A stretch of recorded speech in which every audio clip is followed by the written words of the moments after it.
Yo, yo, yo, what's good? Thank you for coming to the House of Barf. I'm Chairman, and before we get started, I would just like to emphasize that the content that we share on House of Barf is for informational and entertainment purposes only. We are not financial advisors, and the information provided should not be considered as professional financial advice. Investing and financial decisions involve risk. It is crucial to do your own research or consult with a qualified professional before making any financial choices. The opinions expressed on House of Barf are of our own and do not reflect the views of any organizations that we may be affiliated with.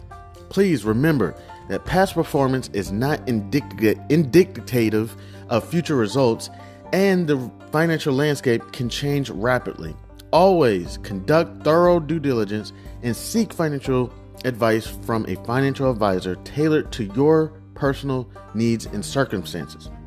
By listening to this podcast, you agree that the host and in the future, if we have any guests, are not responsible for any financial decisions you make as a result of the information presented on House of Barf. Now let's dive into today's episode.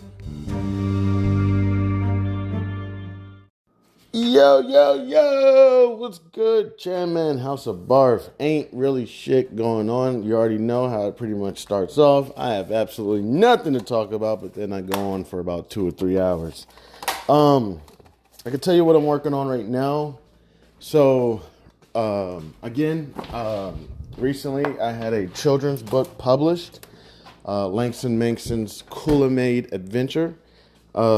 Fantastic work. By a team of individuals who came together to get this project published. And of course, as you know, I'm not the best practicing, Christian or whatever. But seriously, thank God, God has really been working tremendously in my life, especially through these last, 10 months of just chaos and confusion and all that nasty stuff. As my man CJ Stroud has been saying on every interview, seriously, it's really glory to God. And seriously, down the line, I'm going to work on myself. I'm going to get myself right. You know what I'm saying? Stop messing around, playing around with, with my life. You know what I'm saying? Just get right, But seriously, glory to God. Thank you for the team that came together to get this project done. So recently, reached out to some local libraries and was seeing what it would take for me to get my book into some local libraries and whatnot. And they are into schools, and they it don't really go down, I can't just go pull up to a school and be like, hey, how can I get this book into your school? It's nah, you got to go to the county or something and, send them a letter and whatnot, let them know that you recently published a book and that you would like to, get it into the system. So went kind of over the details a little bit yesterday. So today, wrote a letter, basically here I'm writing to express my enthusiasm and submit my children's book, Langston Mankson's Kool-Aid Adventure, for consideration to be included in the Prince George's County Memorial Library System as an avid supporter of promoting literacy and fostering a love for reading in young minds. I believe my book would make a valuable addition to your collection. And then I go into a little bit about the book and blah, blah, blah, blah, blah. I'm going to go ahead and sign this letter. Let me find a pen that works. All right. And I'm going to go ahead and sign it right now.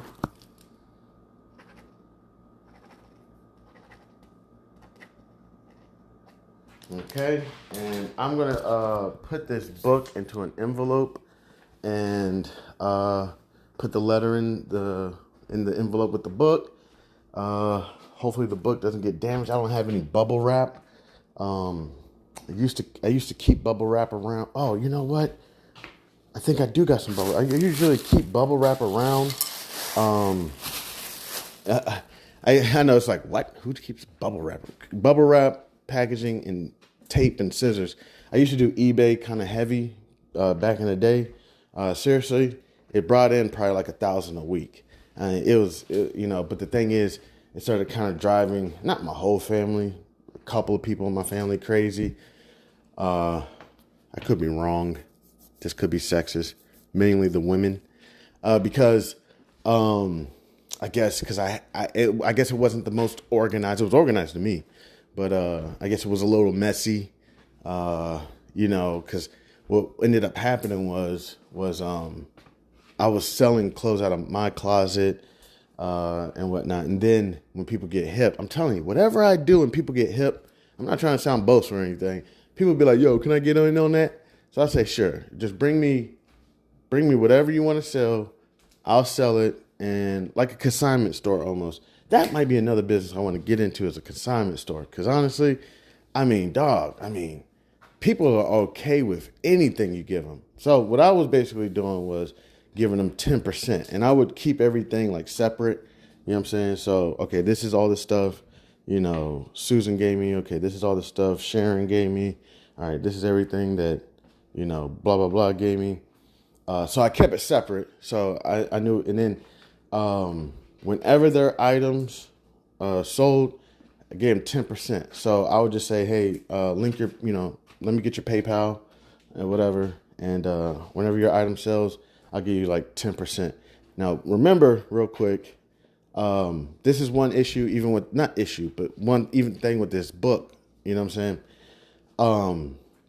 When I was doing eBay, like, you got to remember, like, there's supplies. So supplies included paper, ink, packaging, stuff like that.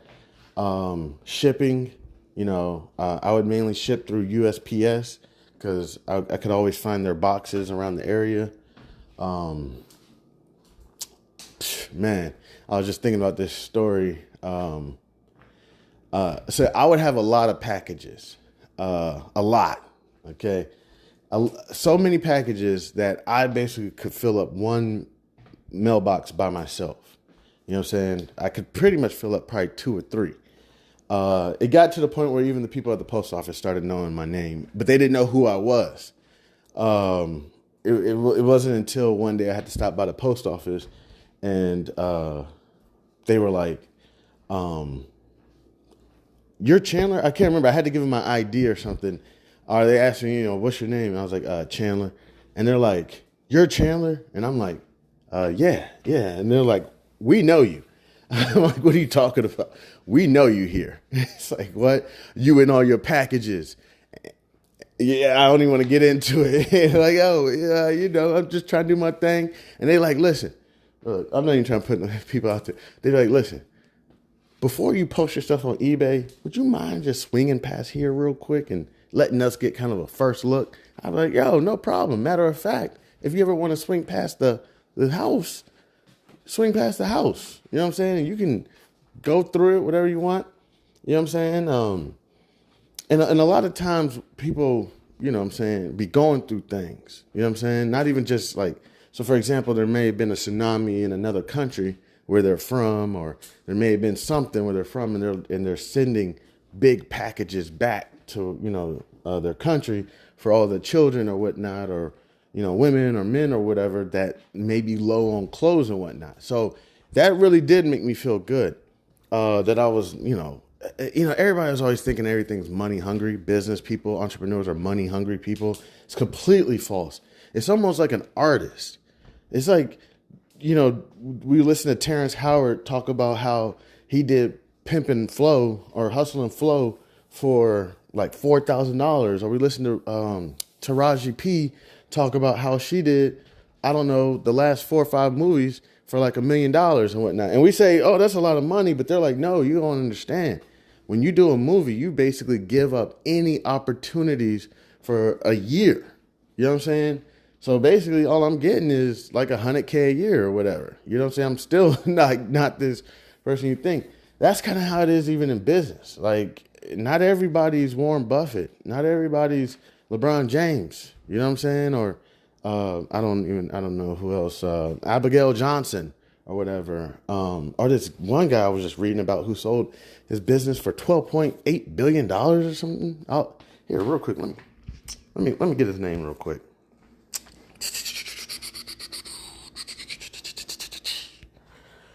What's this guy's name? I'm probably gonna pronounce it wrong. Adebayo Onwunsesi. Recently sold his business for about $12 billion. Here, I'll let y'all listen to a little bit of the interview. For our Bloomberg audiences worldwide, I'm David Weston. We're joined now by the two CEOs who are putting together the big deal in finance these days. They are Larry Fink. He is chairman and CEO of BlackRock, as well as Adebayo Ogunlesi. He is chairman and CEO of GIP. So welcome. Thanks very much for joining us. I did. Thank you, David. Any big deal like this, and this is a big deal, $12.5 billion last time I counted. Any big deal, there's got to be an imperative behind it. So, Larry, let me start with you, from BlackRock's point of view.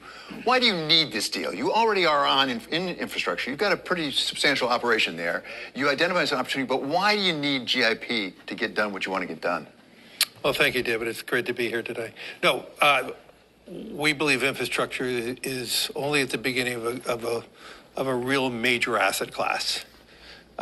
Yeah, I'm not sure you heard, but yeah, the deal was like $12.5 billion. Yeah, and the goal is to get to that point, but not everybody's there. You know what I'm saying? A lot of times with business owners, entrepreneurs, you're really, again, you're kind of like and not disrespect doctors, because doctors work very hard. You're really just a doctor of like economics and business, problem solving, as they say. So, you know what I'm saying? As much as it's like, I put my stuff up on eBay, people are like, oh, he's just money hungry. As I said before, I brought in about $1,000 a week. Now, I like to talk to my trap stars, you know what I'm saying? You know how it is. You bring in $1,000 a week, how much of that 1,000 is actually yours? Again, going back to supplies. You got to get the supplies, the packaging. Then you got to incorporate that you probably got something from a plug. And did you pay for it up front? Did you get it on consignment? You know what I'm saying? Like, you gotta incorporate these various expenses. And people say, oh, I see him walking around with $5,000 in his pocket. Well, you don't know that whole $5,000 may not be his or hers. $1,500 is probably more likely after all the supplies of giving the plug back what they got. So even with the eBay, it really wasn't that I was bringing in all this money. You know what I'm saying? Oh, he's money hungry. Why don't you just donate it to charity? Mother, I am. I'm just doing it differently. Just because you go down to the Goodwill and just drop off a load of clothes, it's not the same. If you ask anybody my prices on eBay, why I probably still got it, 5 stars on eBay by probably close to 500. I don't even know, maybe even more than that. People, you know why it was? Because they were getting it for dirt cheap. Getting good qualities goods for dirt cheap. I literally would just charge them shipping. Literally. Now, after I charge shipping, I would put on a bid price. You know what I'm saying? Now, if y'all want to bid for it after that, that's on y'all. Okay? And a little secret, if you're ever bidding with somebody or something, try not to outbid yourself. Okay? So, if you're ever bidding, just wait till like the last, if you can, 30 seconds, minutes when you're bidding, because what you're going to do is outbid yourself. Same thing I do with the stock market. So I'll put in a buy price, you know what I'm saying? Or ask price, either one. So let me just pick one.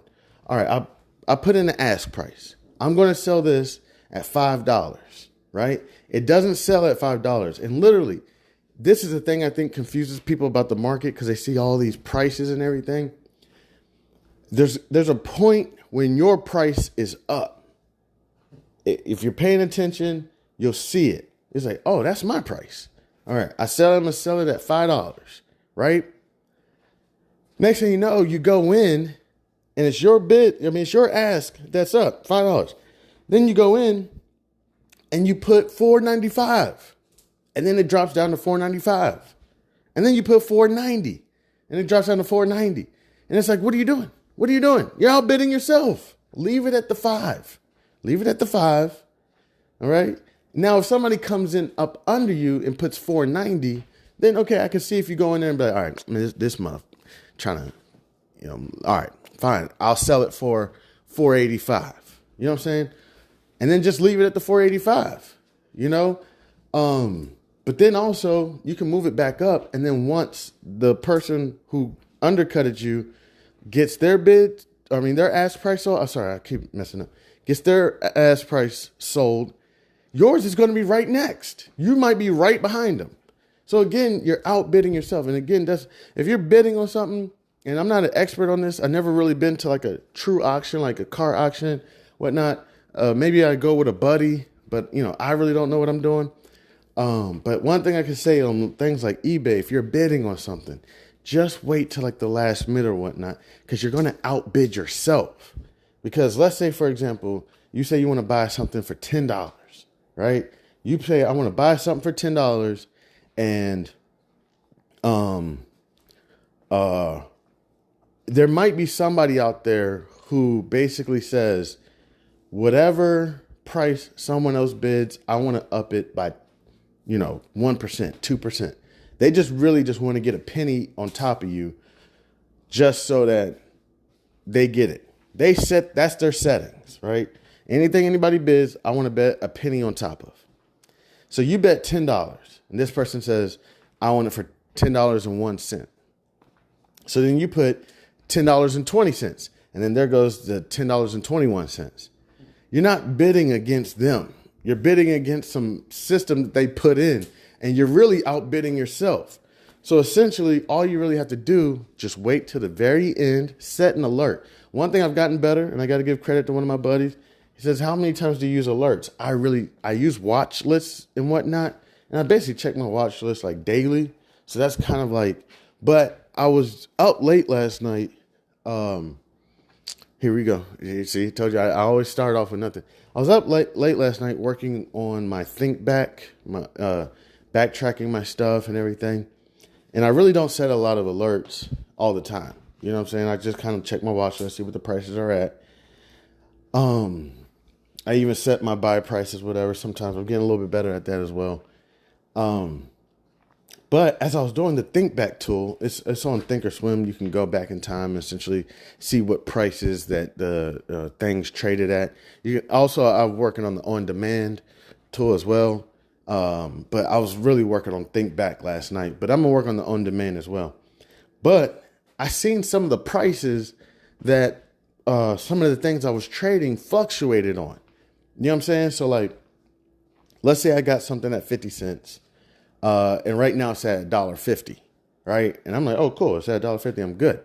So using the think back tool, just seeing, kind of what the price is. At one point, the contract or whatever went for $3. I'm like, oh shit. Oh, I didn't see it hit $3. When did it hit $3? You know what I'm saying? So that's when it's kind of like, okay, I do need to start setting not only just like limits and buy orders and whatnot, setting alerts or something to kind of let me know if a price gets here. So I was looking at some other stocks, you know what I'm saying? It's like, yo, just let me know. Because right now the prices of stocks appear to me to be kind of extremely high, which makes sense. We got inflation and everything. People are still spending money. So revenues are probably up and inflation's sending the stock market up. I don't know, various things. So I'm like, all right, you know what? Send me an alert. If the stock is at like 200 and I think support levels are probably at like 150, I'm like, yo, send me an alert at like 160. Just send me an alert. Send me a bell. Just let me know, hey, such and such stock. Let's just take something. Bank of America. Bank of America is trading, I don't know off the top, trading at probably $32 or something. I think Bank of America is not worth more than $28 or something like that. I don't know why. I'm just making this up. Send me an alert. I'll create an alert. And supposedly, I think if you get even better alerts, you may have to pay for a subscription or something. But send me an alert when it hits $31, $30. You know what I'm saying? Just let me know. And then I'll go in there and maybe I'll buy a long call or maybe I'll sell a put or whatever. Whatever it is, whatever you want to do. In the meanwhile, you really could try to see if they got a put. You could put a put out there for 28, see if anybody wants to buy it. You know, but regardless, I'm working on my alerts. I'm working on various things like that. But yeah, kind of forgot, you know how I do it, kind of forget what I was talking about. But yeah, I'm gonna go ahead and get ready. I gotta get ready to send this book off, get it in the mail. So that's one thing I'm working on. I'm gonna get to the stock market in a little bit. Honestly, I'm kind of tapped out. I really don't know if there's any much I can do. Yeah, I'm not even really sure, but yeah. But yeah, even with the entrepreneurship, with the eBay, seriously, it really was. It was. I'm not saying I didn't bring in some cash, but it was a whole lot of philanthropy. Same thing with this book. It's really about financial literacy for children. You know what I'm saying? That's really what's important. Yes, am I going to sell a bunch of books? Hopefully, God willing. But seriously, like after the publishers and the printers and shipping, after all that stuff happens, seriously, I'm not off of one copy. It's not coming out to be that much. I mean, to be honest with you. And I'm not trying to be condescending or rude. I'm very appreciative of everything.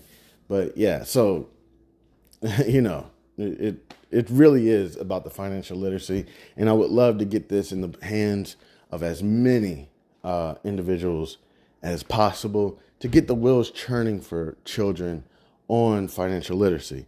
Now, to be transparent with my listeners, with my people who love to stop by, the house, it would be great one day to have some chicken in my pocket, have some turkey. It would be great. I mean, I would love to. I would love to just hang out, chill, relax, be unapologetically Chan, just be authentic, you know what I'm saying? I would love to get some drip from my little ones, take them out shopping, I would love to, there's a lot of things I would love to do, just a few different things, I would love to build my portfolio. You know what I want to take a look at? I want to take a look at this company, Mela Libro or something. Ticker symbol MELI. Their numbers look great. I'm like, man, I would love to be able to get a lot of that. I would love to be able to buy a commercial building one day and fill it up with, because commercial buildings got to be going for cheap right now. Companies are being crushed. I would love to be able to get a commercial building and fill it up with whatever, various things. Oh, and don't even, get me started on the foundation. I would love to start a foundation and make sure that I was listening to somebody say, and just make sure that you give your 5% a year. That's nothing. I got you. Matter of fact, maybe we should double it up, but at least there's going to be 5% that goes to a qualified charitable organization every year. Got that down. You know what I would give? Told you, I'm big on the military. You know what I'm saying? Make sure we get that done. I'm big on public service. You know what I'm saying? Teachers, nurses, doctors, hospitals.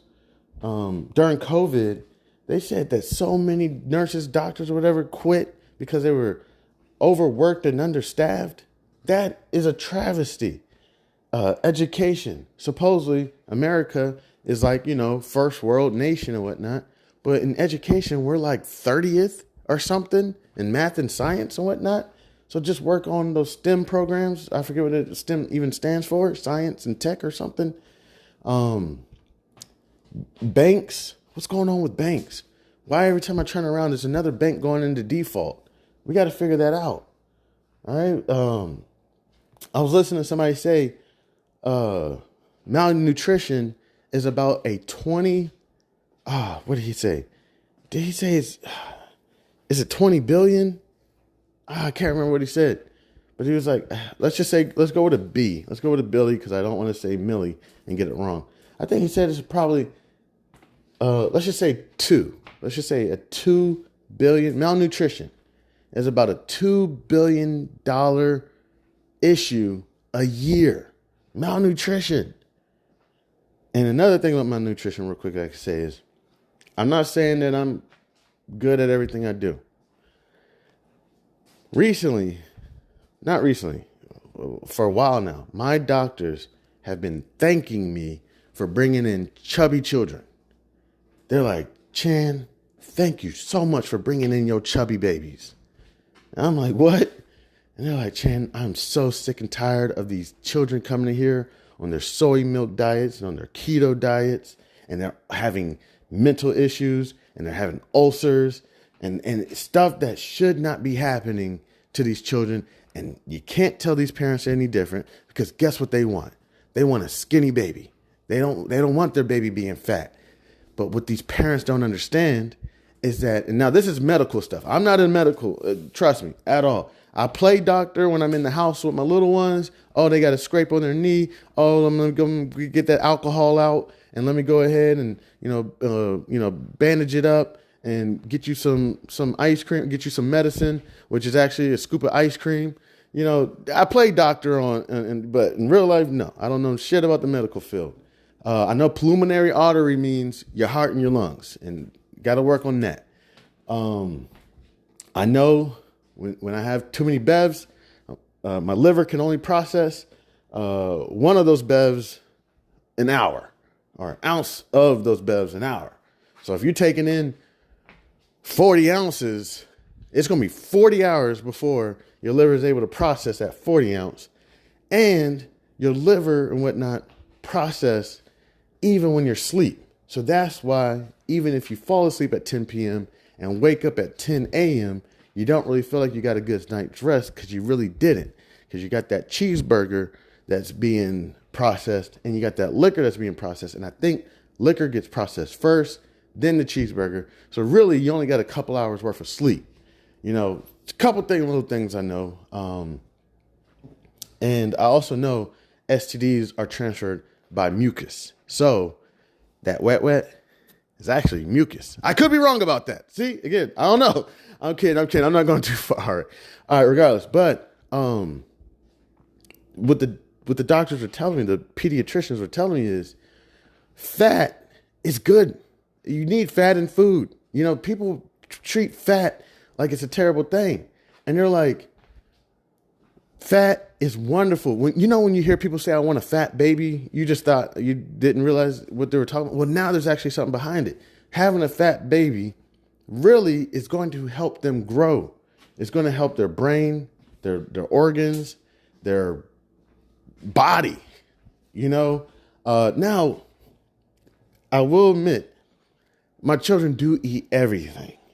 I don't have an issue with them not eating their veggies. And I'm not trying to give parenting advice. This is House of Barf. This is not House of Parenting. And if I could say anything, I'm in a situation where I'm learning to co-parent. So this shit is probably some of the hardest shit I've ever had to do. All right. So, this is not about co-parenting or parenting, but I will admit, if my children say they don't like something, I listen. One thing I've kind of noticed with other parents, they kind of take the mentality of our parents, which was whatever I put on that plate, you're eating or you're not eating at all. When my kids tell me they don't like my children, they say they don't like something, I go back to the drawing board. I say, okay, what can I do to this for them to enjoy it? You could be a 5-star chef and your kid not like your food. You know what I'm saying? So it's not necessarily, are you cooking this right or wrong? Nah, you could know the science behind food, how the starches extract in the skin, blah, and you could know everything. Acidity, toxicity, whatever. Could know it all. You know, how is it that this child's not liking this 5-star grilled cheese and creme de la creme mushroom soup set, blah, blah. Get that the hell out. They don't want that shit. And so when they tell me something they don't like, I say, what's up with your salad? Why don't you like your salad? Dad, I just want a basic salad. Just a basic salad. A little salt, a little pepper, a little garlic, lettuce, tomatoes, keep the onions. I say, okay, all right, got you. Basic salad, ranch dressing, take it. This is what happens. In my personal opinion, I'm not an expert. Last thing I'm going to say about parenting, because this is not what Barf is about. I'm getting my child eating. You say, oh, they putting that ranch dressing on there. That's not good for them. You know, that's going to clog their arteries. Oh, that's not healthy for them. You need to read about the magnesiums and the, you know, all this stuff on the back of the label. And look, this means that it's real and this means that it's fake. Look, we have our whole lives ahead of us, all right? I'm getting my children eating. They're eating their salad. They're happy. A couple years later, what ends up happening? Dad, you know what? I really don't want ranch anymore. You got any other dressings? Oh, well, you know the dressing I like to use. I like to just use a little balsamic vinegar. You know what I'm saying? Maybe just a dab of oil. You know what I'm saying? Hey, Dad, can I try that out? Now they're moving on from the ranches and whatnot. And instead of forcing them and fighting them. No, you don't need to put that ranch in your system. It's terrible for... You know what ends up happening? I've noticed. Last thing about this. I've noticed the children end up sneaking out to go get what they're looking for. So they know whose house got the snacks. They know. So now you got your kid sneaking out, trying to go get a Pepsi or a Coca-Cola. You know, it's like when easily, I know it sounds strange, when easily you could just get them a Coca-Cola. They just want a Coca-Cola. They just want to taste it. And yes, they may drink it for a couple years, but before you know it, they're going to be like, Dad, I really don't want McDonald's. I'm good off McDonald's. You know, it's like, hey, you sitting there asking them, you know, y'all want to go to McDonald's? They're like, nah, Dad, bruh, we're good. I'm okay. Now, when you deprive them of it, of course, they're trying to do anything they can to get a double cheeseburger. You know what I'm saying? You know, so that's just my little take on it. But I have noticed, so it did bother me when I heard, so the doctors, they have like all these percentiles and graphs and stuff of like children across the nation. And they're like, this is where children were 10, 20 years ago in their weight and their height and everything. And they're like, this is where children are now. And it was like way lower. It was like, what's going on? And they're like, we got all these parents who want to have their kid be this skinny kid or something. I don't know what it is. And they don't realize that not saying, look, okay, I know certain diseases or special needs may be coming from that because their brains and their bodies are not getting the nutrition that they need. You know, so bones could be brittle. Who knows if it affects any mental things. So I know it's not barf. I'm getting off this topic because I don't want to say anything that's just like, shut the fuck up and dribble. Okay. I'm sorry. All right. My bad. I shouldn't have said that. That's terrible. But yeah, I try to stick to just House of Barf, business, accounting, regulation, and finance. And I'm not even an expert at that. Let me, I'm going to take a quick break. I'm about to run down to this mailbox. Real quick story about Chan Man and his personal life. So I told you I would have so many packages I could fill up like 3 mailboxes by myself. Those blue mailboxes you can find on the side of the street. So way back in the day, I was bringing in probably like $1,200 a month, right? So I was literally every dime was going to the babysitter. Every check I got. So one day, I loved the lady. Her name was Shah. She was in Gaithersburg, Maryland. She was a fantastic woman. Her and her family, they were fantastic. But I had to say, you know what, Shah, I'm going to go ahead and kind of cut this off because literally every dollar I'm giving you and is going to daycare. So really, it's kind of pointless. I think I'm just going to take some time and just stay home with the little one, and I'll watch him myself. So, watching my little one myself and still doing eBay, you know what I'm saying? And on the bottom of their stroller, I would put all their packages. So every day, me and my little man would take a walk every day, and we would hit probably 2 or 3 mailboxes because I had to dump off all these packages into these mailboxes. You know what I'm saying?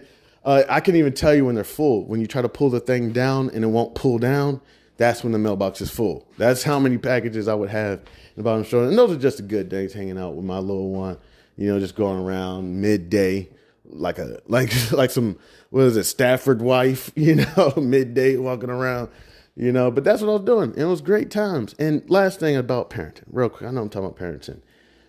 If you ever can, try to make the little times that suck, like bath time, because I know it's like you're tired and it's like, or brush teeth time. Another thing doctors or pediatricians will tell me is physical touch matters in the very early stages of life. So for those first 5-6 years, that little physical touch, they won't remember this probably ever, but it's like in their subconscious. So for those parents that, and I feel so bad, for those professional parents that, or whether it's military or whether it's whatever it is that don't get these opportunities and kind of can't figure out what is that disconnect. Supposedly it's in the very early stages when they're first born, the first 5 years or whatever, during bath time, when you're always there. And during bath time, you're sitting there and you're rubbing them, and brushing teeth time, you're sitting there, you're brushing their teeth or doing their hair. You're sitting there doing their hair. All that physical touch and conversation is what really builds that relationship. So if there's anything, I know I'm crossing the line going into parenting and all that. I'm just a young parent. I'm not even an expert on that. So I'm going to go ahead, get this book off, come back. It's approximately 9:05 a.m. Eastern Standard Time, January 30th, 2024. Heading into February. It feels like August. It's kind of warm today. But yeah, thank you so much to everybody who decides to take time out of a wonderful day to come kick it with your mans. I appreciate it. I'm Chan Man. This is House of Barf.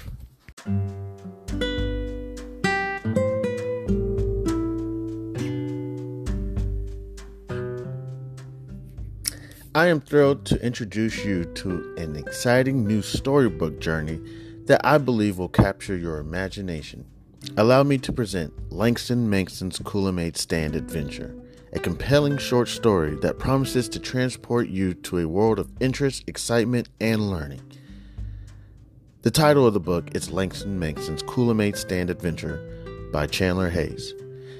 In a world of colorful imagination and captivating stories, a new children's book has emerged to empower our young minds with crucial life lessons, life skills, and financial literacy.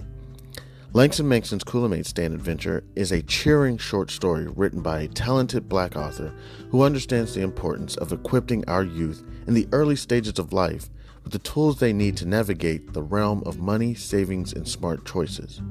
Meet Langston Mankson and his imaginary best friend, Zonky, a pink elephant, two curious souls who embark on an adventure around the vibrant landscape of Wichita, Kansas, where Langston Mankson sets out to accomplish multiple goals and is met with obstacles that he must overcome. Langston Mankson and Zonky discover valuable lessons of talking about finances in the home in order to gain knowledge. Langston Mankson, with a little bit of confidence, the guidance of supportive parents, the help of community members like Mr. Tiller, and his imaginary best friend Zonky, Langston Mankson learns about the value of money and how to save, the importance of making thoughtful spending decisions, the significance of thinking outside the box when met with challenges with money, and the joys of sharing with others. Through relatable experiences and engaging storytelling, young readers are introduced to the fundamental concepts of money, such as earning, saving, and spending responsibly. Langston Mankson set savings goals, teaching children the importance of planning for future needs and dreams. The book celebrates diversity and the different perspectives on money, shedding light on its role in different people's lives. The characters' interactions emphasize the joys of serving others, the gift of sharing, and making a positive impact in their community. The pages of Langston Mankson's Kool-Aid Stand Adventure come to life with vibrant illustrations. The colorful and imaginative visuals not only captivate young readers, but also enhance their understanding of complex financial concepts. Langston Mankson's Kool-Aid Stand Adventure is coming soon to bookstores and online realtors. It is a must-have addition to any child's library, fostering essential life skills while sparking the joy of reading. Empower the young minds in your life with the gift of financial literacy and imagination. Join Langston Mankson, Zonky, family, and friends on their extraordinary journey of running a drink stand to set them on the path of a brighter future. Your opinion means a great deal to me. I would be honored if you would consider exploring Langston Mankson's Kool-Aid Stand Adventure and sharing your thoughts. Your feedback could play an invaluable role in shaping the future of this project. If you have any questions, comments, or would like to discuss the book further, please don't hesitate to reach out to me. Your support in spreading the word about Langston Mankson's Kool-Aid Stand Adventure would mean the world to me, and I deeply appreciate your consideration. I am a passionate advocate for financial literacy. Me, Chandler Hayes, and am excited to join the community of storytellers. With a background in finances, I am driven to inspire children to embark on their own adventures of learning and discovery through the power of literature.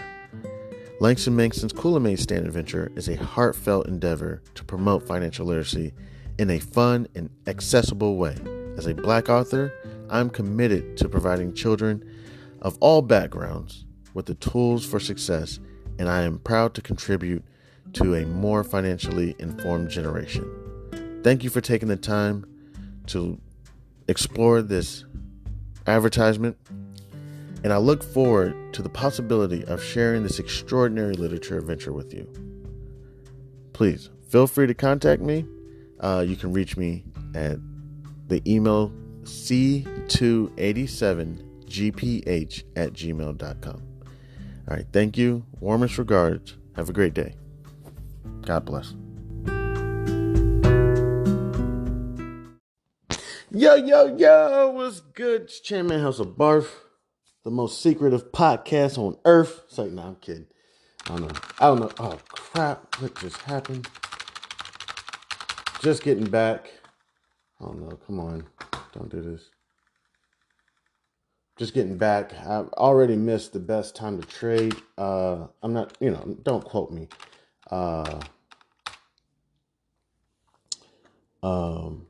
I don't know if you ever listen to The Breakfast Club. They'd be like, the most dangerous podcast on earth, something like that. Yeah, so this is the most boring podcast, the most secretive podcast on earth. So yeah, I got the book in the mailbox, and while I was out, I was like, you know what? So I'm at a spot with Washington Gas, my gas company, basically where they tell me that I can no longer pay my gas bill online, and that I have to go to like a 7-Eleven or a Dollar General or something and pay. So I was like, you know what, while I'm out and about, let me go ahead and get this taken care of. So I went ahead and paid my gas bill, and it's approximately 9:25 a.m. Eastern Standard Time. Don't quote me, but the best time to trade, in my personal opinion, from my experience, I'm not sure if this is fact, is like the first trading hour of the day and the last trading hour of the day. The middle is you can get in there and try to get freaky if you want to.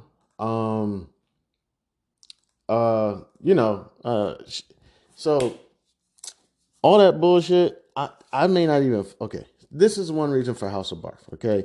Because there's a lot of shit that I'll say to somebody in person that I won't really say when, like when I'm by myself. So, when I'm by myself, I pretty much trade till the bell rings at 4 p.m. Eastern Standard Time.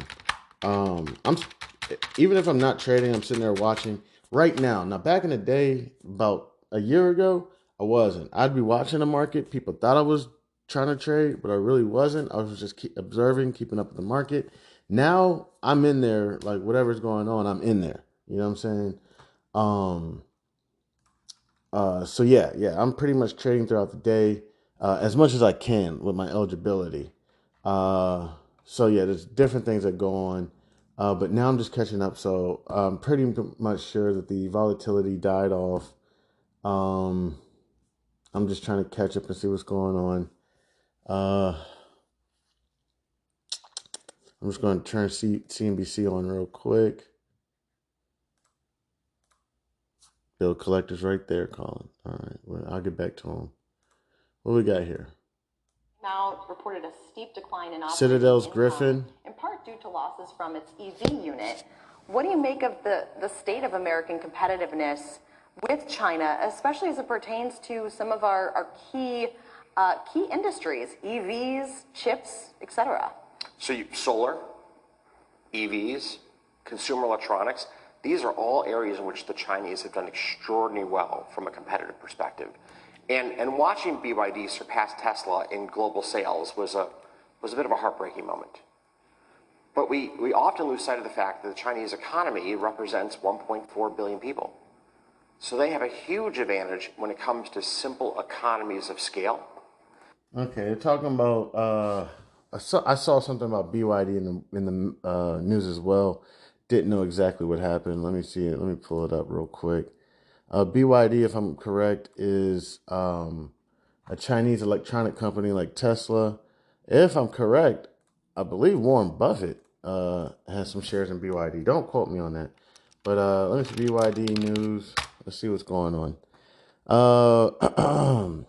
BYD expects at least $4 billion in net income from surging EV sales. All right, let's see what BYD's tickers, you know what I'm saying, hitting for or whatever. I'm gonna go to Yahoo. I knew about BYD years ago, but I was like, I mean, it's kind of hard to invest in foreign Oh no, BYD. No, this is a Boyd Gaming Corporation. Let me see. What's BYD cars ticker?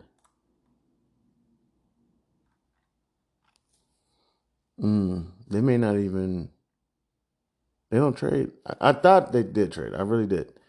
But thought they would have had some type of ADR or something.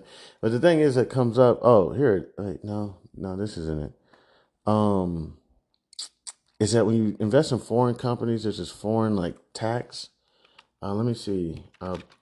BYD ADR. No. Okay. Let me see something real quick. All right, I'm gonna type in BDE. Let me see. Goodness gracious, and I get tired of when I use Google, and I get tired when they change my search engine. BDE ticker. Black Diamond. Okay. I really thought. Here, let me see if I know what I'm talking about. Warren Buffett. BYD stock.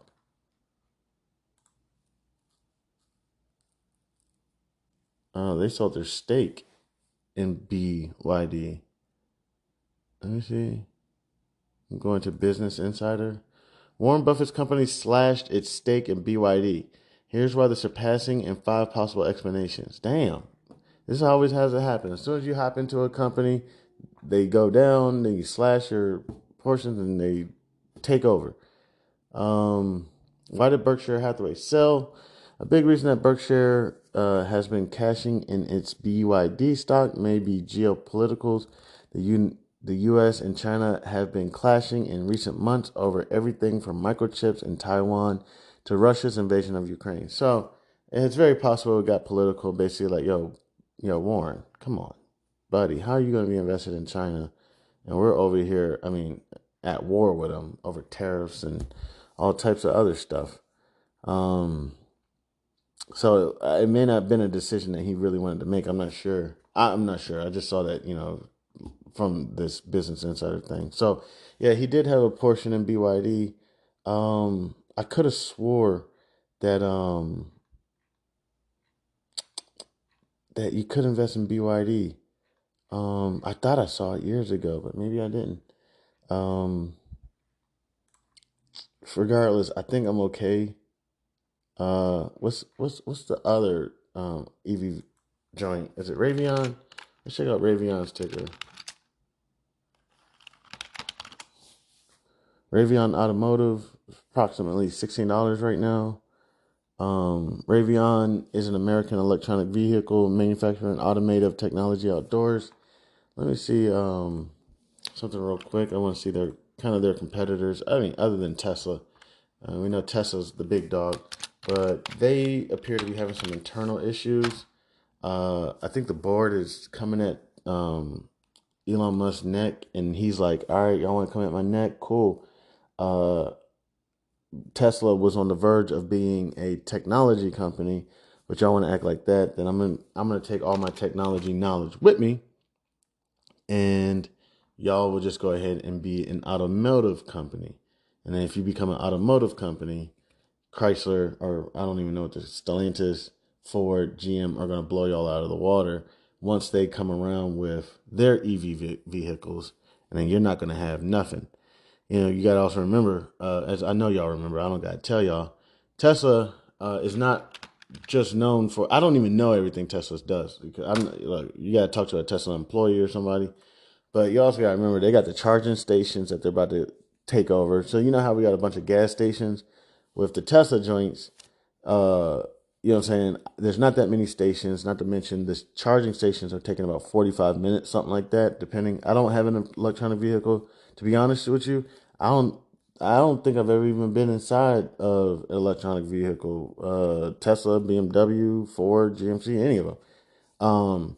But as far as I know, they take about 45 minutes to charge, and um, it's not it's how is it? It's not like there's I'm sure there's a lot of charging stations around, but I don't think it's really like it's really not like gas stations yet. You know what I'm saying? You really got to watch your path, build your path around it. Almost to an extent, like if you have a lease, you should probably have a car that you own.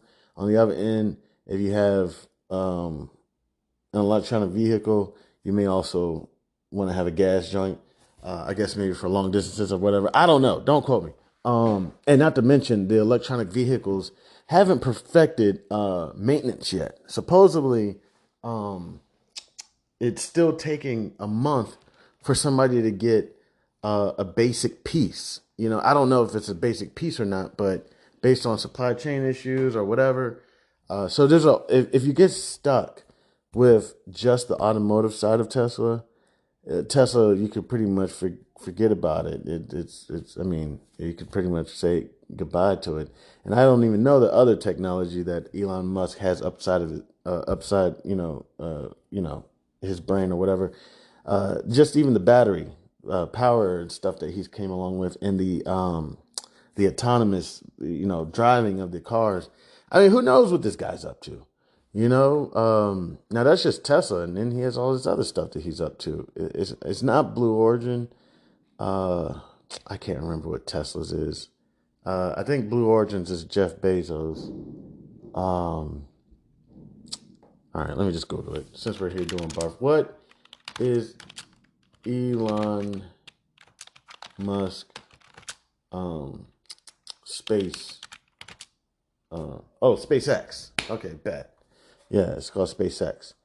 So yeah, everybody's exploring space these days. Yeah, I think I'm not sure if Space Force was developed under Trump's administration. Here, whatever. I got my computer right here. Was Space Force under Trump's administration?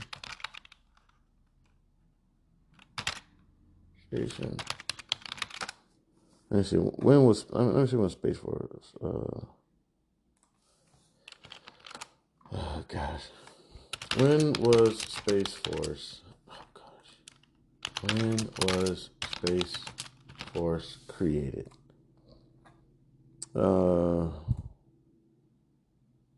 I'm not sure. I thought it was created under Trump's administration, established 2019. So I believe that was Trump's administration. So Trump administration got into space. Elon Musk got into space. Blue Origin got into space. Um, it's just, and I know we've been doing it for years. I can't even imagine how many years we've been doing it. Sending satellites out there. Right now, it does appear that the Dow Jones is down approximately. It looks like everything was down. I just saw a flash of it.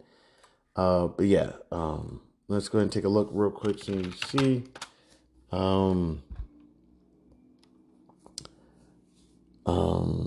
Okay.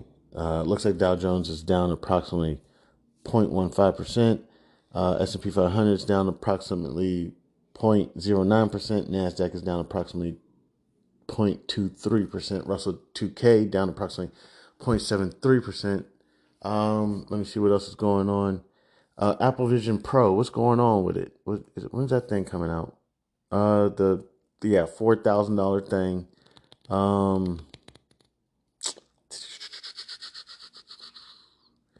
Right now it's lacking major apps.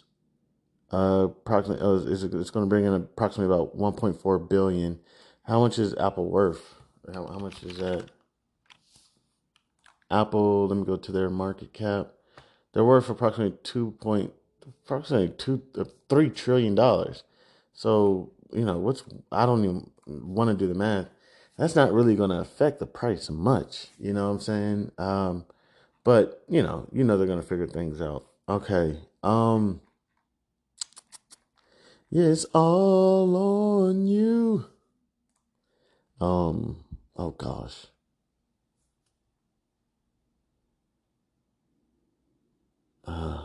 Sorry, another bill collector. Just it be coming. They be like, we're after you, and I'm like, yo, come on. Was I when I was good? Did we ever have any issues? Ever? Ever? No. Never had. And y'all know everybody know I'm down. You know I'm down. The bill collectors know I'm down. They even like, dog, I feel so bad for you, Chan. Yo, this is a bad situation for you, man. I'm sorry. And I'm like, yo, it's not your fault. You know what I'm saying? Don't worry about it. And they're like, yo, listen, if we got some program that we can help you out of. So my bank with my mortgage already said that I've already exhausted like all my plans. And I was like, damn it. So we're going to get that figured out. It's not even a big worry. We'll get it figured out. But I got to get some more job applications in. So let me go to my portfolio. Kind of got a gist of what's kind of going on a little bit. It looks like there's a little bit of a pullback. But markets have been skyrocketing for like a week now. So let me see.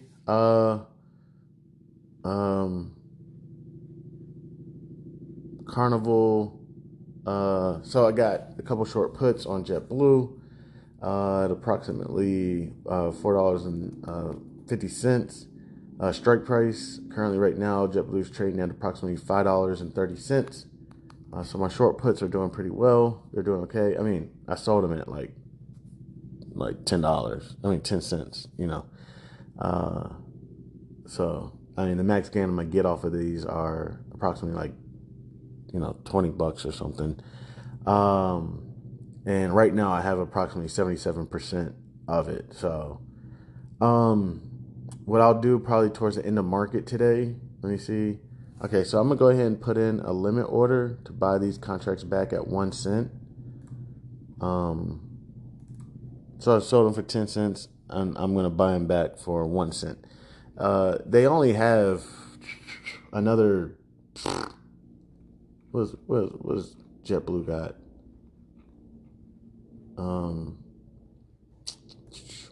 Move. It only has 3 more days on it. I really could just let it ride and get the full amount, but it's not a big deal to me. So what I'm going to go ahead and do is create a closing order, and I'm going to put in a good to close limit order at 1 cent. So I sold the contracts at 10 cents, and I'm approximately going to buy them back at 1 cent. So I'll leave it there. They'll be good to go. And then if they execute today, then tomorrow I'm going to go sell some more puts probably. And I do need to make some withdrawals or some distributions because I got to pay more bills and I got to get my taxes done. We'll get all that taken care of. So I'm putting that order in right now. Good to close. 1 cent. Boom. Gone. It's pending right now. It's working right now. Carnival. Sold a call. So I have the underlying strike price 17. Currently right now it's approximately 10:40 a.m. January 30th, 2024. Currently right now, Carnival is trading at approximately $16.48. So I'm down approximately $50, 53 bucks or something. Something like that. Oh, no, $46.16. No, now $45.16. Oh, cool. Sold the call at 18. Sold the call for approximately $3. You know what I'm saying? It's 3 cents. I sold it for 3 cents. But again, we multiply it by 100. Because every contract is equivalent of approximately the ability to acquire or sell 100 shares. So right now it's 3 days left on that, and I'm down approximately 70% on that. So I mean, I'm down 70%, but it's $3, so I'm down like $1.50 or something, or $1.60 or something like that. Which is not a big deal as long as it doesn't hit 18. Then it doesn't really matter in 3 days. And you say to yourself, what? $3? Aren't you supposed to be Warren Buffett? No, man. I made $3 in like 3 days. It's cool. I made like $1 a day. All right. It's cool. It's not a big deal. Essentially, some people are going to be sitting around for a whole month to make $1 on their bank account, or saying a whole year to make $12. You know what I'm saying? I'm okay. I did this in approximately like 4 days. You know what I'm saying? It's all good. And if I had more bread, oh gosh, these bill collectors are relentless. And it's not even bill collectors so much anymore. Sometimes I'll take the call and it's like, hey, this is debt relief, blah, blah, blah. And I'm like, what? How'd you get my information? We got access to LexisNexis and all this stuff and all that shit. I'm like, damn, I'm that broke that my shit like come to the top of your list, But yeah. So next, going to Marathon Oil. Sold a call, strike price 45. I sold that call about 350 days out.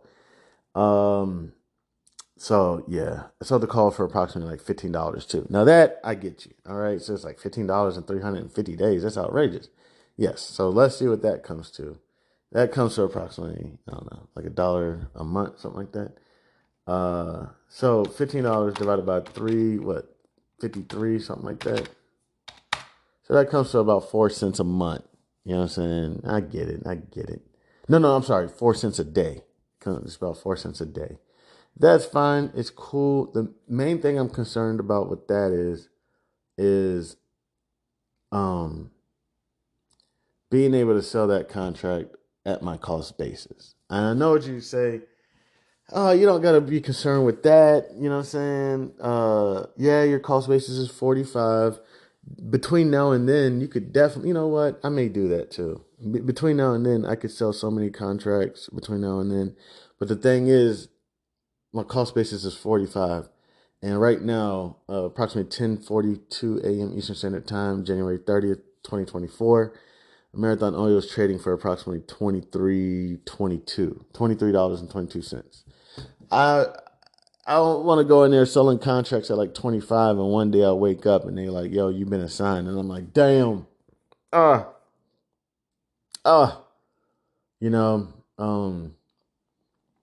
I'm not really trying to look for that. So I'm like, you know what?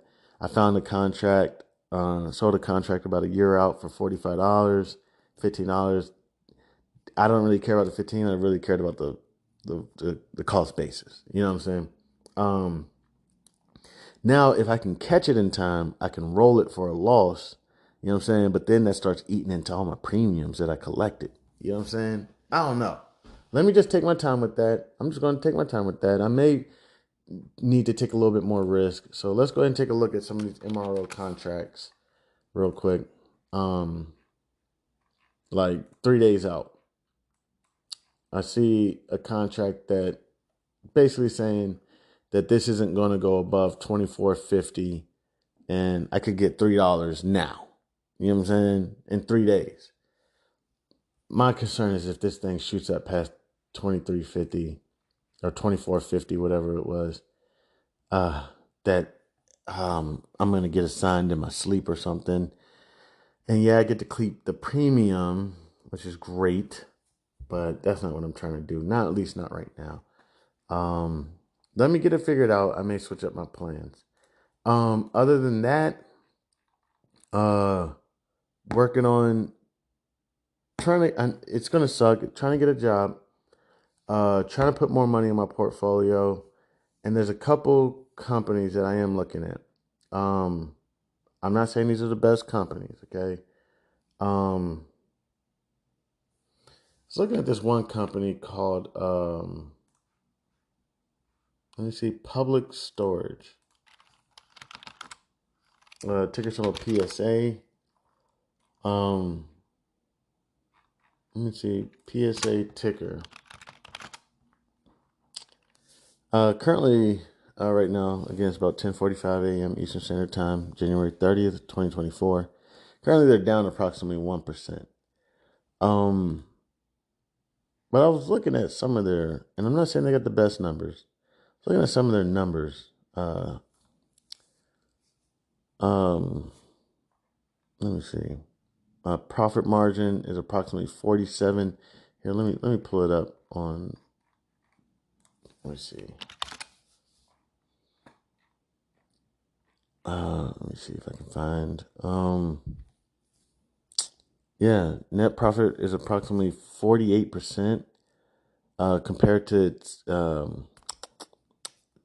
its peers. That's like the highest one. Market cap is approximately about 51 billion. It's like the highest out of its competitors. Price to earnings is approximately 26, which is like middle compared to its peers. Its peers look to be Crown Castle, Digital Realty, Extra Space, Equinix, something like that. So I'm not saying Public Storage is the best, but I don't know. Something else that's kind of on my mind is we're going to have a lot of renters, considering that the housing market does not appear to be booming. I'm not sure if it's booming or not. I don't know all the numbers. I don't even know what to Google to see the housing market numbers. But a lot of individuals are not moving into homes. You know what I'm saying? For the time being, at least they're not owning homes. You know, what's crazy to me is, you know how many times people ask me that see my home or whatever, they're like, "Oh, it's a nice home. So are you renting, or who you renting from?" And I'm like, "Renting? What are you talking about?" You know, I get that question a lot, yo. I got the question just a couple of days ago, and I'm like, nah, my name is actually on the deed. Yeah, name's on the deed. And I guess it just shocks people. Like, oh, you're a homeowner. Well, not really a homeowner. The bank owns the home, but I'm making mortgages on it. So yeah, but it appears the housing market is going to take a struggle for a period of time. So a lot of people are going to be renting. So I think that's going to leave a lot of opportunity for storage units. You know what I'm saying? If I move in with my mom, or, you know what I'm saying, my ex-spouse or some shit, sibling, they may not want all my shit in their house. You know what I'm saying? Yo, people be different like that. You can come live with them, but don't bring your shit. I've had that happen before. It was the wildest shit ever. Some people were like, "Hey, why don't you come live with us?" And I'm like, "All right, sure." Right? And they offered to live with them. Then I go to move in, and now, mind you, the rooms were completely empty, right? So go to move in, literally on the road to getting moved in, and the rooms are getting furnished. And I'm like, why are you furnishing the rooms? Like, didn't what told you that I got a bunch of stuff. You know what I'm saying? Didn't want my stuff. Didn't want my stuff in their place. So yeah. So what did I end up doing? Had to get a storage unit. There'd be some odd stuff that be going on in the world. I had a storage unit for like a year, and then COVID hit. So I was like, oh shit. I didn't even really know what COVID was. I'm like, is it like deadly? Or I mean, it was. It was deadly. So my stuff is in a storage unit. I'm kind of like, damn. So I go to the storage unit. I'm starting to throw shit out, and then I had a pet rat. Oh man, it was crazy. It's a long ass story, man. So then I was like, man, Master Splinter took over my fucking storage unit. Not to mention COVID, and I was just kind of like, you know what? Whatever. Basically, everything just went to waste. It just went away. There was no point. But yeah, that's one reason. Kind of looking at PSA, see if it's it's an opportunity to get in PSA. Another company, real quick, Match Group. They have earnings coming out today, actually, in the market. Let's kind of see if there's like an earnings whisper on Match. I think they own like Tinder and whatnot. Let me see. MTCH News.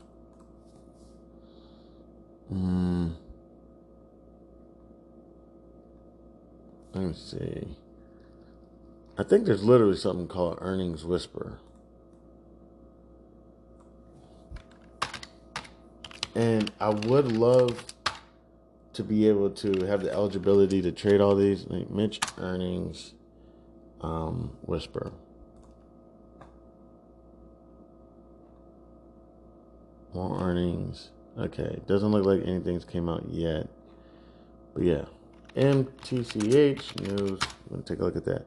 So these are just a couple that just taking a look at. Possibly, if I get the opportunity, may look into getting into. Another thing with the the Match Group thing. Everybody I know has a profile on some dating site. So, I mean, I'm like, damn. I mean, I guess this is just a wave. Like, I mean, it's been the wave. But see, I wasn't hit this wave because, like, I wasn't dating for the last 10 years. So that's probably about the time when all this stuff started popping off. So I've been chilling. I know pretty soon I'm going to have some people try to put a profile up for me. A bunch of dumb shit.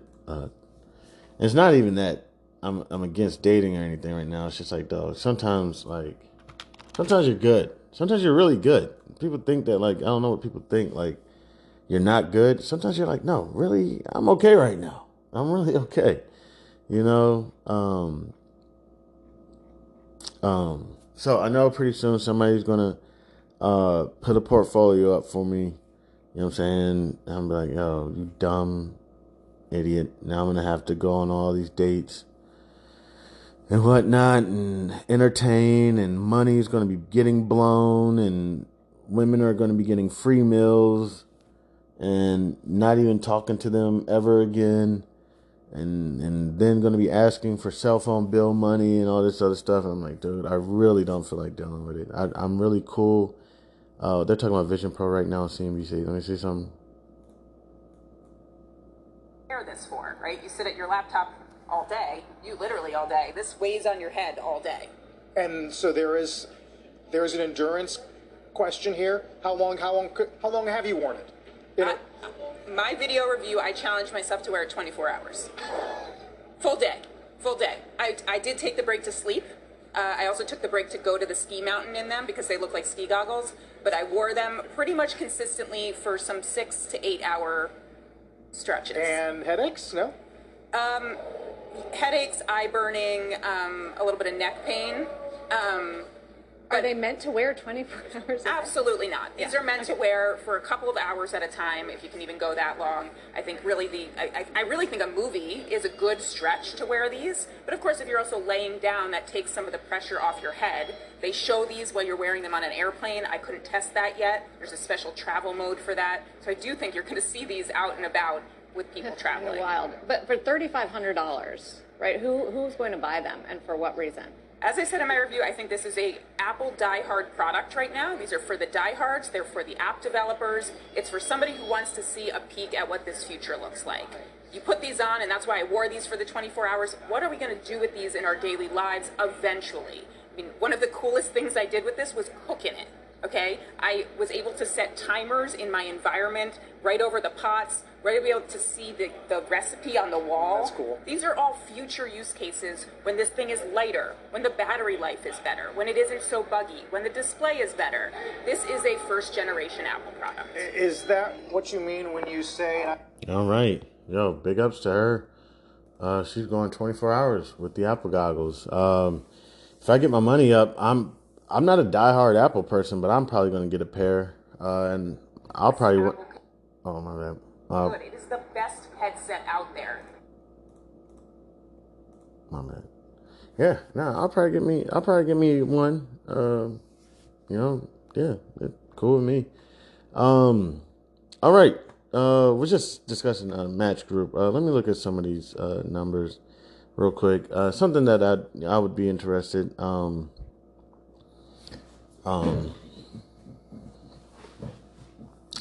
Let me see. Shares outstanding, approximately 270 million. Float. I forget what float means. Let me see. What does float mean in stocks? Gosh darn it. Sorry. For some reason. Okay, here we go. All right. What exactly is a company's float? The term float refers to the regular shares a company has issued to the public that are available for investors to trade. The figure is derived by taking the company's outstanding and subtracting any restricted, which is stock that is under some sort of sell restriction. Okay. I don't know. I get it. But okay. So the float is 270 million. Okay. So pretty much all their shares outstanding are available for the public. Okay, great. They have approximately there's only like 1.8 million. It's not even 1.8. It's like 1.6 million that aren't floating. Held by institutions. Approximately 99% of Match is held by institutions. Held by insiders. Not even 1% is held by insiders. But let's look at their insiders real quick. The insiders, they approximately have about 2,700 employees. It's not a very small company. Market cap as of September 30th, 2023, approximately close to 11 billion. 11 billion. Yo, that's kind of huge. $11 billion company, market cap company, trading at approximately, as of right now, about 10:57 a.m. Eastern Standard Time, January 30th, 2024, trading at approximately $37.85 with 2,700 employees. Wow, that's amazing. Let's see, no dividend. Book value per share, I'm not exactly sure what that means, but it's approximately negative 1.1. I'm not sure. Some money on the books or something. Total cash, approximately about 712 million. Revenues, approximately 3.28 billion. Goodness gracious. Let me see some of their financials. In 2020, their revenue was approximately 2.4 billion with earnings of approximately 128.56 million. Then in 2021, revenue was approximately 3 billion with earnings being approximately 277.72 million. And then in 2022, revenues were approximately 3.2 billion with earnings being approximately 361.95 million.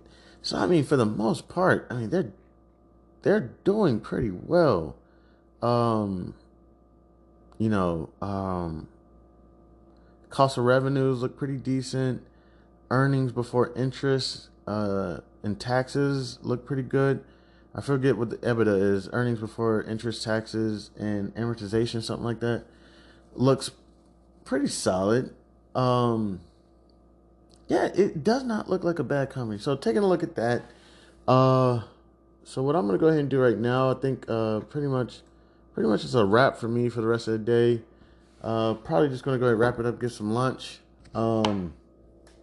If anything pops up, anything goes off the Apple thing, the selling of the Apple product appeared to say that it's I don't even know the math. It was like 1.4 billion that it's going to bring in 2024 once they bring them out. And Apple's like what was it say, about a $3 trillion company? It's not even going to really move the needle much, you know? But I mean, you can't go wrong with investing in Apple. I mean, I'm not trying to say it's invincible, but I mean, it's a pretty solid company. So, if the opportunity presents itself, it's currently trading at approximately $188.44. So approximately 11 a.m. Eastern Standard Time, January 30th, 2024. I'll say that's come down from that $196.38 that it was not too long ago. So that's a plus. But all right, so I'm gonna go ahead and wrap this up. I don't really think there's too much more trading that I'm gonna get done today, or there's not really much more research or anything I'm gonna do. I'm pretty much gonna try to relax and go get some lunch and just try to enjoy my day right now. One thing I will do is I'm going to be looking up different hospitals in the area, such as Johns Hopkins, and I'm gonna be emailing them about possibly putting my book into their system, Langston Mankson's Cool and Made Adventure. I'm going to be reaching out to different counties out here, such as Howard, Anne Arundel, Montgomery, to see about the opportunity for me to get my book into their counties as well. I'm just going to, I'm just starting off small, just trying to keep it cool. And then I'm going to start branching out more and more. The goal would be to eventually get international. Possibly Europe, China, India, get the books out there as well. But as of right now, I'm just going to work on at least getting, the city behind me first, starting off slow. And then also one thing that, you start to learn the mistakes that you've made, and, you learn to perfect those mistakes. So it's good practice.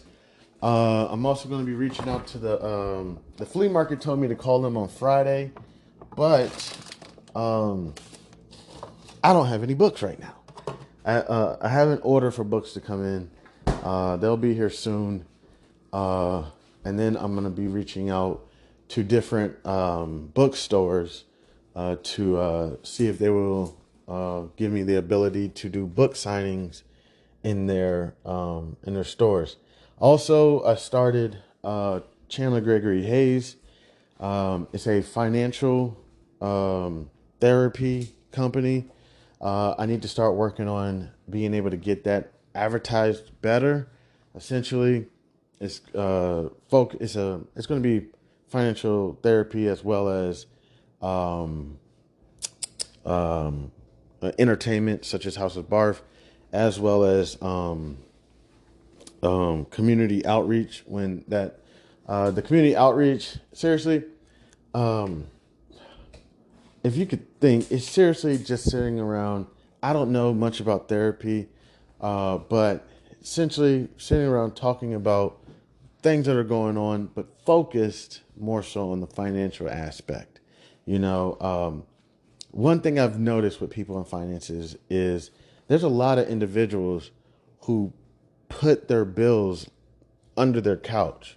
And I say that figuratively, and I also mean literally. Literally. They get the bill, they throw it under the couch. Literally. And um, figuring out what is that about, you know? Now, I have a sense, you know. I'm kind of going through a rough patch of my time in my life right now. And when another bill comes in, do I hit a mental block sometimes? And I'm just like, can't do this. I have. But I keep pressing and I keep pushing and I keep moving and I don't stop, octagon sign or not. It's like, no, I'm kidding. And just figuring out where's that block from. It's like that Progressive commercial where they're like, hey, don't become like your parents. It's kind of like, hey, you know, don't throw that bill under the rug. Well, my mom used to say, you know, to them bill collectors, you'll get it when I get it. You know, it's like, hey, don't. Okay, I know. And as humbly as possible, how's mom's doing right now financially? How's dad's doing right now financially?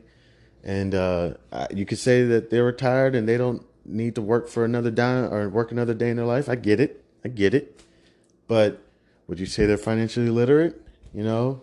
And right now, what are we doing? We're going down the same exact path. Okay? And it's okay. It's okay. It's not a problem. So when that bill comes in, okay, let's try to take one different step. Let's not immediately shred it or throw it under the table. Let's try to take a different step. What's the different step going to be? We're going to open it. Okay. we're just going to open it. And you know what we're going to do? We're going to read it. We're just going to read it. And you don't have to read it all. Just read the top quarter. And then tomorrow, we'll try to read the middle quarter. And on the third day, fourth day, we'll try to read the bottom quarter. All right. We'll try to just do that. And you know what's going to be in there? There's going to be things in there. If you need help, call this number. And you know what we're going to try to do next week or the week after that? Don't pressure yourself too much. The week after that, you know what we're going to try to do? We're going to try to call our general creditor. We're going to try to call our creditor. And we're going to try to speak to someone. And we're just going to try to give them an update on what's going on. And guess what's going to happen after that phone call? You know what they're going to say? All right. Thanks for calling. And you're going to feel like a boulder has been lifted off of your neck. Now, it's not hard to get a wife or a husband. And it's not hard to get a house. And it's not hard to get a car. It's not hard to start a business. What's hard is to maintain it and be consistent. So, we're going to do it again and again and again and again. Next time another bill comes in, we're not going to throw it under the rug. We're not going to throw it into the shredder. We know we can't afford it right now. We can't pay for it right now. And if there's anything else on the other side, guess what? They know you can't afford it right now. Not because of you personally, but because of what's going on in the economy. They know. They have a bunch of customers who haven't been paying. You know what they're developing? A strategy, a plan on ways to get these people to pay.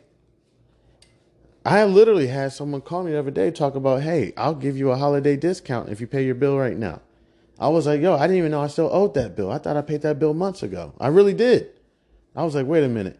And I was like, yo, could y'all send me an itinerary? Because, like, I swore I paid this bill already. Like, I'm going to look for it. And they're like, nah. But I was like, all right, cool. Like, just give me a second and let me get back to you. So that's something I'm going to really do on my lunch break when I take some lunch.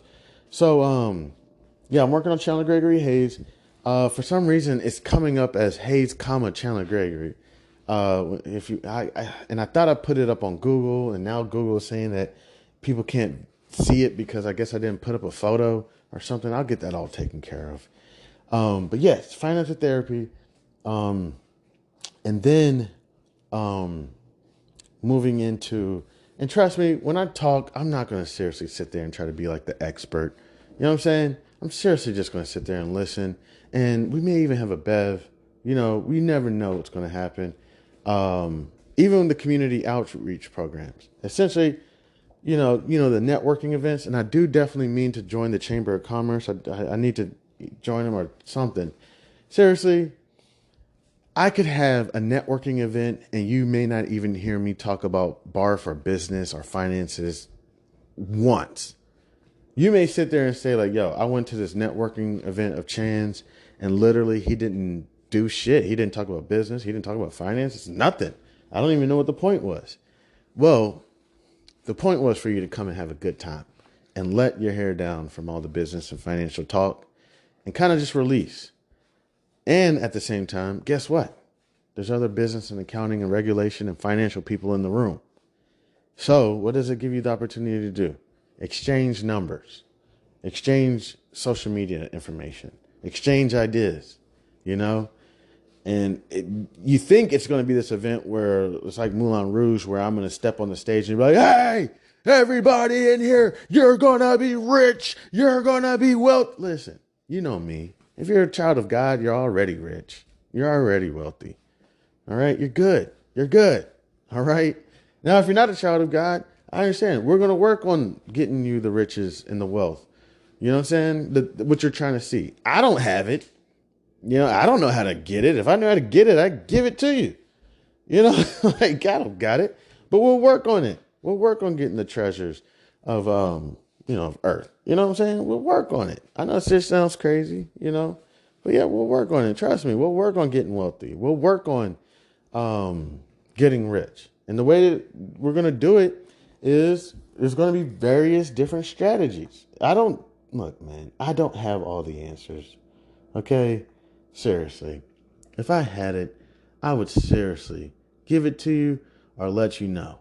It's okay to me. Let me see something real quick.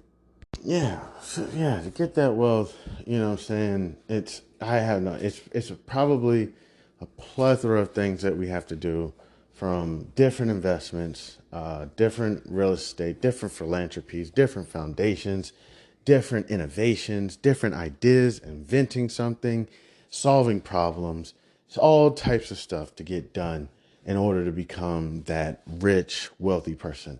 I'm not there. I'm actually on the opposite end of that. But I'm grinding and I'm taking my time, you know, and we'll definitely get there.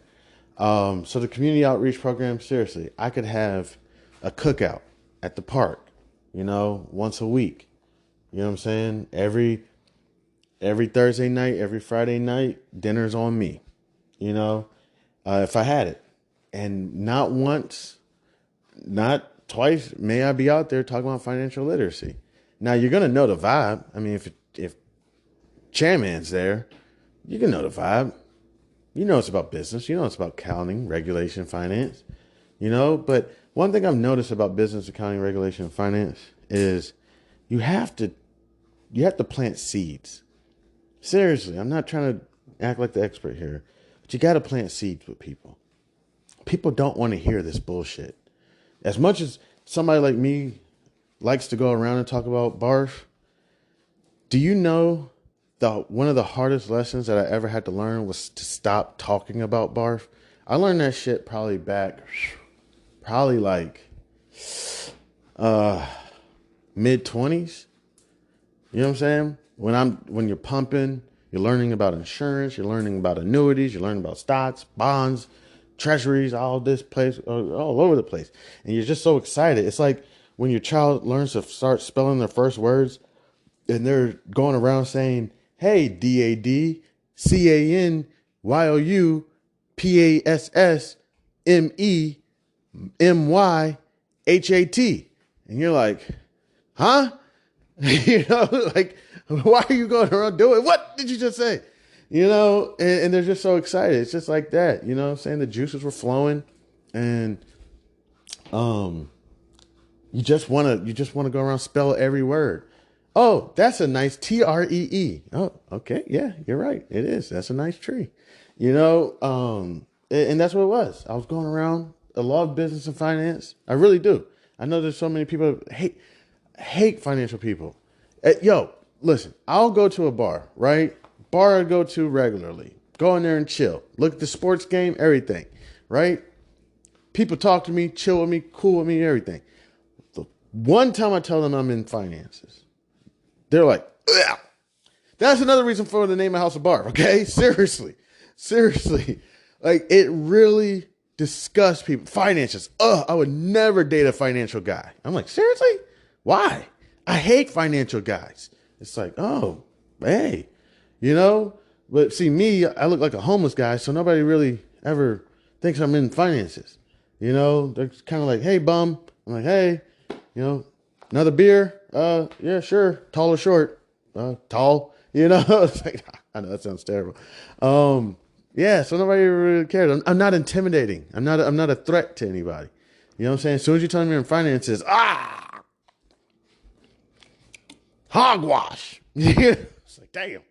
So, but yeah, so the entertainment part will be Barf, as well as eventually I'm going to be bringing in other podcasts, conversations with my people.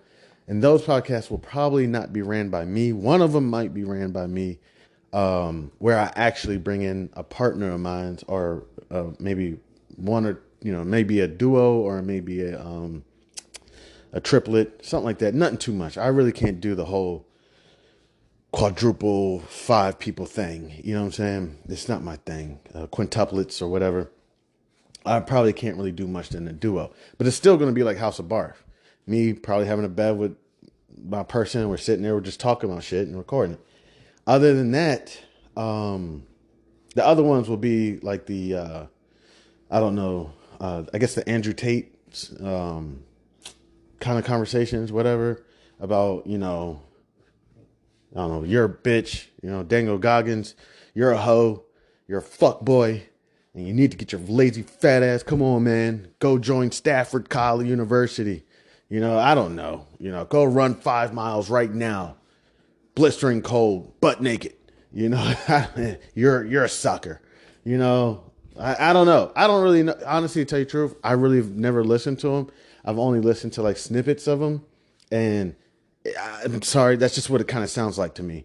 But if you listen to a whole episode, you may say there's some actual meat on that bone there. Even the same thing with the late Kevin Samuels. Never actually listened to Kevin Samuels. So if you listen to a snippet, you may say, honey, you're a fat bitch. How tall are you? 5 foot. How wide are you? 52. No, bitch. You're fat. You're fat. You'll never find a man. No man. So that's what it sounds like to me. You know what I'm saying? So, if you listen to the whole episode, and I never have listened to a whole one of their episodes, you may actually get the gist of what they're trying to say, instead of them editing it in a 60-second video. But yeah, I'm probably going to get a group of people. That will probably be if I get the finances and everything, that'll probably be a quadruple or a quintuplet. Probably, 2 or 3 guys, 2 or 3 women, and just battle of the sexes, kind of, talking about various topics, different things, women's hygiene, stuff like that. Stuff I do not even want to comment on. Men that are broke and are dating. Can a woman date a man who is broker than her? Who has less money than her? Stuff like that. I'll let them handle all those topics.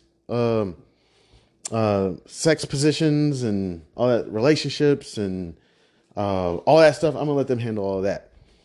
So yeah, that's some things I got that I'm kind of getting in the works. I do need some income, so that's the thing that's probably gonna make me go back to work. So I may end up going on a hiatus for a little while. So yeah, Chandler Gregory Hayes, working on that, working on this Langston Mason's Cooley Made Adventure. There's one more thing that I was kind of working on. I can't think of right now, but yeah, about to go ahead and take a break. Thank you so much to everybody who decides to take time out of your wonderful day. And God bless you. I love y'all. I appreciate y'all. Don't give your pearls to swine. I'm Chairman. This is House of Barf. What?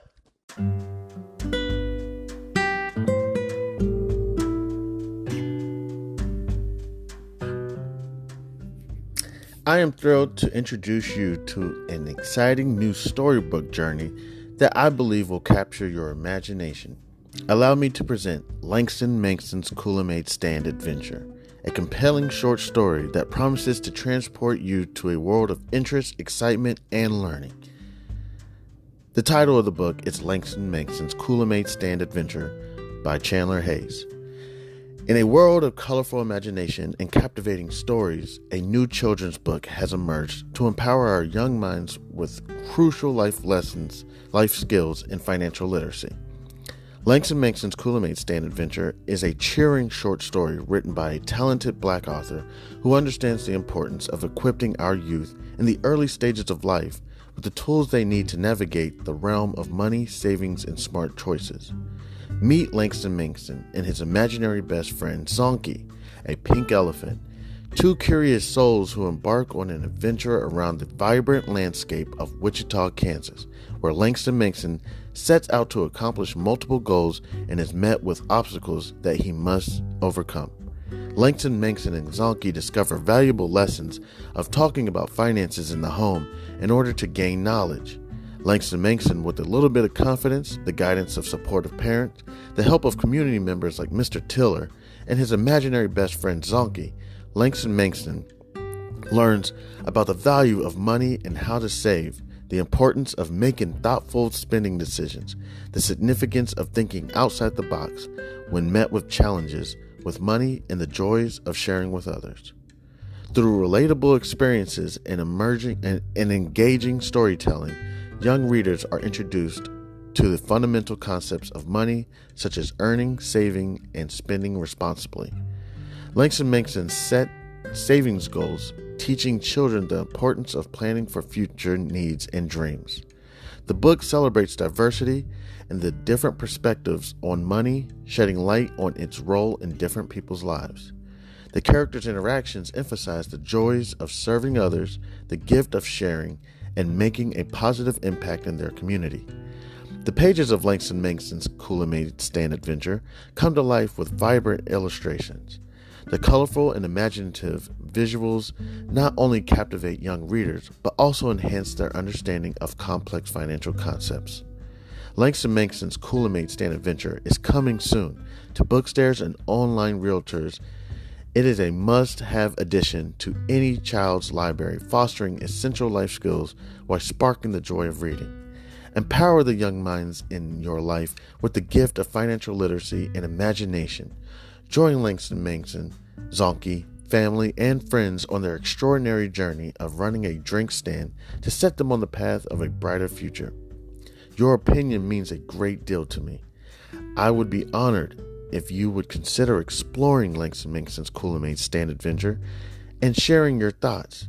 Your feedback could play an invaluable role in shaping the future of this project. If you have any questions, comments, or would like to discuss the book further, please don't hesitate to reach out to me. Your support in spreading the word about Langston Mankson's Coolamade Stand Adventure would mean the world to me, and I deeply appreciate your consideration. I am a passionate advocate for financial literacy. Me, Chandler Hayes, and am excited to join the community of storytellers. With a background in finances, I am driven to inspire children to embark on their own adventures of learning and discovery through the power of literature. Langston Mankson's Coolamade Stand Adventure is a heartfelt endeavor to promote financial literacy in a fun and accessible way. As a Black author, I'm committed to providing children of all backgrounds with the tools for success, and I am proud to contribute to a more financially informed generation. Thank you for taking the time to explore this advertisement, and I look forward to the possibility of sharing this extraordinary literature adventure with you. Please feel free to contact me. You can reach me at the email c287gph@gmail.com. All right, thank you. Warmest regards. Have a great day. God bless.